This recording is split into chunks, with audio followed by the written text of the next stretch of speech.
ये गाय इतनी गरीब थी कि मुन्ना का पेट भरने के लिए बहुत मुसीबतों का सामना करना पड़ता था। गाय अपना दूध पूरे गांव को पिलाती थी, लेकिन फिर भी कोई उसकी मदद नहीं करता था। गाय मुन्ना का पेट भरने के लिए गांव से दूर शहर में खाने की तलाश में जा रही थी।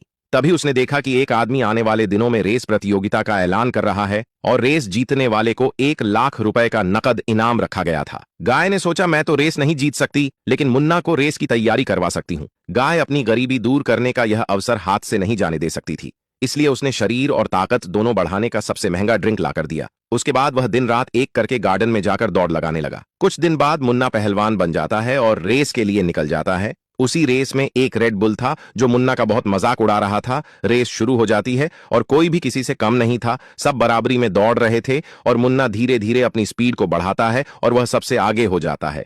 मुन्ना शुरुआत में ही हवा को चीरते हुए तेजी से आगे निकल जाता है। रेड बुल का बच्चा मुन्ना को जीतता हुआ देखकर सोची समझी चाल के तहत तैयार हो जाता है। उसके बाद वह सरसों से भरे झोले को शॉर्टकट रास्ते से लेकर चला जाता है और जिस रोड से रेस गुजरने वाली होती है उसी रास्ते पर वह सरसों फैलाकर चला जाता है। मुन्ना सरसों के ऊपर भी तेजी से दौड़ते हुए आ रहा था, तभी आखिर में फिसलकर गिर जाता है। अब रेड बुल आराम से उसे पीछे छोड़कर भागते हुए चला जाता है। उसकी साजिश काम कर जाती है और रेड बुल इस रेस का विनर बन जाता है। रेड बुल को जीतता देखकर लोग तालियां बजाने लगे, क्योंकि वो लोग पाकिस्तानी थे। तभी उसी भीड़ का एक आदमी स्टेज पर आया और बोला, जीत मुन्ना की ही है, क्योंकि मैंने सीसीटीवी में सब देख लिया है कि यह मुन्ना को हराने की साजिश की गई है, इसलिए यह अवार्ड और पैसा मुन्ना को दे दिया जाता है, क्योंकि वही इसका असली हकदार है। अगर आप लोग इंडियन हो तो मुन्ना के लिए लाइक करके कमेंट में आई लव मुन्ना लिखो।